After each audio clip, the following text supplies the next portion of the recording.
Hi friends, welcome to the channel. ಇವತ್ತು ನಾವು box folding ಮಾಡೋ ಮೊದಲು ಯಾವ ಥರ ಸಾರಿಯನ್ನು ಪ್ರಿಪರೇಷನ್ ಮಾಡಬೇಕು, ಅಂದರೆ ಎಲ್ಲಿ ಪಿನ್ ಹಾಕ್ಕೊಳ್ಬೇಕು, ಯಾವ ಮೆಜರ್ಮೆಂಟಲ್ಲಿ ಪಿನ್ ಹಾಕ್ಕೊಳ್ಬೇಕು ಅಂತ ನಾನು ನಿಮಗೆ ತುಂಬ ಸಿಂಪಲಾಗಿ ಹೇಳ್ತಾ ಇದ್ದೇನೆ. ಮನೆಯಲ್ಲಿ ಕೂತ್ಕೊಂಡು ನೀವು ಕಲಿತು ನೀವು ಕೂಡ ನಿಮ್ಮ ಸ್ಯಾರಿ ಬಾಕ್ಸ್ ಫೋಲ್ಡಿಂಗ್ ಕೂಡ ಮಾಡ್ಕೊಳ್ಬೋದು. ಈ ಥರ ನೀವು ಸಿಂಪಲಾಗಿ ಪ್ಲೇಟ್ಸ್ ಮಾಡಿಕೊಂಡು ಶೋಲ್ಡರ್ಗೆ ಹಾಕಿ, ಎಲ್ಲಿಗೆ ನೀವು ಶೋಲ್ಡರ್ಗೆ ಪಿನ್ ಹಾಕ್ಕೊಳ್ತೀರಾ ಅಲ್ಲೊಂದು ಪಿನ್ ಹಾಕ್ಕೊಂಡು ಮೆಜರ್ಮೆಂಟಿಗೆ ಇಟ್ಕೊಳ್ಳಿ.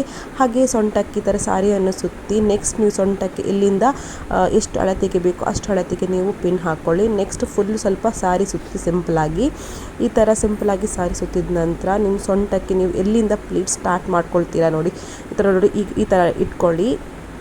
ಇಲ್ಲಿಂದ ಇಟ್ಕೊಂಡ ನಂತರ ಬೇಕಾದರೆ ನಮ್ಗೆ ಮೊಣಕಾಲು ತನಕ ಕೂಡ ನೀವು ಪ್ಲೀಟ್ಸನ್ನು ಬಿಡ್ಬೋದು, ಇಲ್ಲ ಅಂತ ಹೇಳ್ಬೋದು. ಈ ಥರ ಒಂದು ಅಳತೆಯಲ್ಲಿ ಬಿಟ್ಟು ಅಲ್ಲಿ ಪಿನ್ ಹಾಕ್ಕೊಳ್ಳಿ. ಈ ಥರ ಮಾಡುವುದರಿಂದ ನಿಮಗೆ ತುಂಬ ಈಸಿಯಾಗಿ ಸಿಂಪಲಾಗಿ ಪಟ್ ಅಂದರೆ ಸಾರಿ ಉಟ್ಟು ಫಂಕ್ಷನಿಗೆಲ್ಲ ರೆಡಿಯಾಗಿ ಹೋಗ್ಬೋದು ಬಾಕ್ಸ್ ಫೋಲ್ಡಿಂಗ್ ಮಾಡಿದರೆ. ಆಮೇಲೆ ನೋಡಿ ಫ್ರೆಂಡ್ಸ್, ಇದು ನಮ್ಮದು ಮಿಡ್ಲ್ ಪ್ಲೀಟ್ಸಿಗೆ ಇಷ್ಟು ಅಳತೆಯಲ್ಲಿ ಸಿಕ್ಕಿತ್ತು. ಇನ್ನೂ ಕೂಡ ತುಂಬ ಬೇಕಂತ ಹೇಳಿದರೆ ಪಲ್ಲುವನ್ನು ಸ್ವಲ್ಪ ಕಮ್ಮಿ ಮಾಡ್ಕೊಳ್ಳಿ ಅಳತೆ.